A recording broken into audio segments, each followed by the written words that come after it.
계십니까? 네. 뭐 7분까지 안 걸릴 것 같은데 간단하게 좀 질문하겠습니다.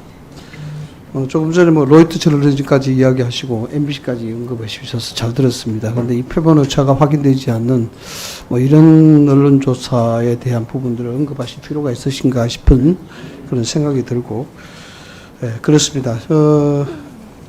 김유진 위원님 참고인 발언 잘 들었습니다. 보니까 민주당 추천이시죠? 아닙니다. 문재인 전 대통령 추천입니다. 아, 문재인 정부. 네. 예.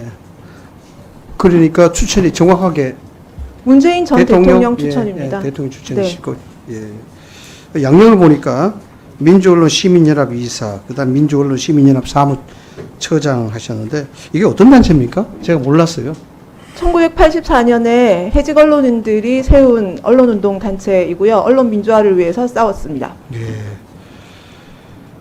한국방송광공진흥공사 이사를 하셨네요. 네. 예. 이거 언제쯤이십니까? 정확하게 기억 못하겠습니다. 아니 뭐 본인이 근무했는 그 연도를 기억 못하신단 말입니까? 네.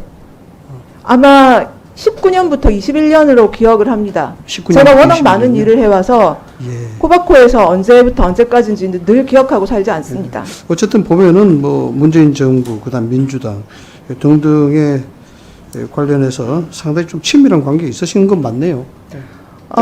좀 친밀하지 그랬습니다만. 않습니다. 아, 그렇지 않습니까? 네. 예. 민주당에 대해서 누구보다 비판적입니다. 언론관에 대해서 확실하다고 본인이 생각하십니까? 네? 언론관이 본인이 확실하다고 생각하십니까? 언론 네. 심의. 왜냐하면 저도 방송 심의위원을 했기 때문에 제가 먼저 여쭤보는 겁니다. 네. 그래서 물론 뭐 언론을 꼭 전공했다 해서 방송 심의한다, 언론을 심의한다, 그럴 권한은 없습니다. 객관적 기준에서 뭐 심의를 할 수 있는 것이니까요. 제가 묻는 것은 여러 가지 말씀을 하신 과정에서 이 참고인이 어떠한 레코드를 갖고 있느냐, 이것도 굉장히 사실 중요합니다. 그래서 이 방송을 듣고 우리가 참고인의 진술을 말씀을 쭉 듣고 과연 저 말에 대한 객관적 기준을 어떻게 둬야 될까에 대한 부분을 제가 알고 싶어서 그렇습니다. 그래서 자칫 이것이 편향되게 비추기 쉽기 때문에 제가 불러서 우리 참고인께서 어떤 레코드를 갖고 있는지 제가 여쭤보는 겁니다. 그렇다고 해서 뭐 제가 잘못됐다고 제가 지적하는 건 아닙니다. 네. 한 가지 더 묻겠습니다. 긴급심의의 신속심의 등등에 대해서 상당히 많이 이번 근무하실 때 상당히 문제가 많았다라고 그런 취지의 말씀을 하셨는데, 긴급심의는 어떤 요건에서 심의를 한다고 보십니까? 예를 들어서 대형 참사가 벌어졌는데 피해자나 희생자들의 인권이 잘못된 보도로 인해서 훼손될 우려가 크다거나 했을 때 정말 긴급하게 예. 조치가 필요할 때 예. 위원들의 합의를 통해서 긴급 심의를 할 수 있다고 생각합니다. 네, 그렇습니다. 물론 말씀이 일리 있는 말씀이긴 한데요.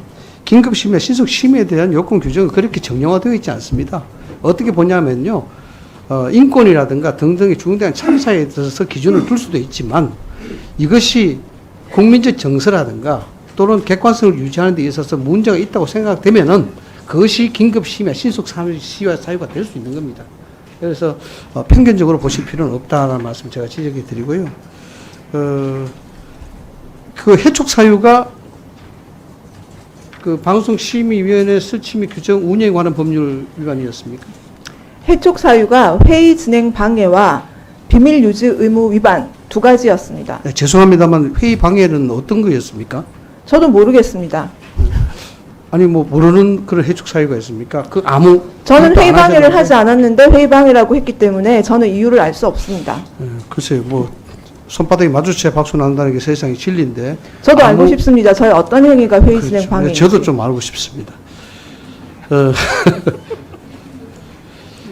저는 이렇게 봅니다. 방송 심의위원으로 하셨다 그러니까 저도 한때 같이 심의 활동했던 사람으로서 횟수가 중요하다 보십니까? 내용의 본질이 중요하다 보십니까? 무엇의 횟수와 무엇의 내용을 말씀하시는 우리가 심의를 할 때 보니까 뭐 여러분들이 많이 이야기하시는데 윤석열 정부 들어와서 횟수가 굉장히 많이 늘어났다. 특정 언론에 대해서 이렇게 많이 이야기를 하시더라고요. 창국께서도 그러한 어떤 얘기를 하셨고, 저는 그 개인적인 의견을 말씀을 드리기가 좀 그렇습니다만은 이 횟수가 문제가 안 된다고 봅니다. 그렇지 않습니까? 내용에 대한 문제 아니겠습니까? 본질? 횟수와 내용이 다 중요하다고 생각합니다. 그렇겠죠. 김어준 아시죠? 네? 김어준. 개인적으로는 모릅니다. 잘 모르시죠? 그 자주 들으셨죠? 안 들으셨습니까? 저는 개인적으로 김어준 씨의 방송을 듣지 않고요. 방송 심의에 필요할 때만 들었습니다. 예, 알겠습니다.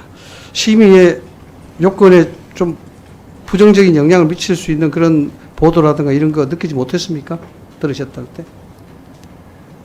정확하게 질문의 취지를 이해 못하겠습니다. 죄송합니다. 됐습니다. 그럼 넘어가겠습니다. 자, 됐고요. 제가 뭐 이 말씀만 드리고 질문 마칠게요. 방송 심의에 대한 부분들은 말씀하셨다시피 횟수가 중요하고 심의 내용이 중요합니다. 저도 심의 활동을 했습니다만은 어느 정부에서 어느 언론이 더 특정으로 많이 하고 어느 정부에서 어느 특정 언론이 좀 혜택을 받고 이런 것들이 사실상 우리 정치권에 늘 이상 와 있었던 얘기입니다. 이것이 균형감을 정치가 또는 언론이 잃어버렸기 때문에 그런 것이라 저는 봅니다. 참고를 통해서 여러 말씀을 하셨는데 자칫 지금 윤석열 정부의 언론이 아주 경사되고 아주 편중되고 아주 언론 장악의 어떤 음모로 비춰질까봐 제가 이 참고인을 불러서 그런 어떤 관념을 제가 좀 여쭙고 싶어서 제가 참고인 조사를 했죠. 참고인 질의를 한 겁니다. 이상입니다.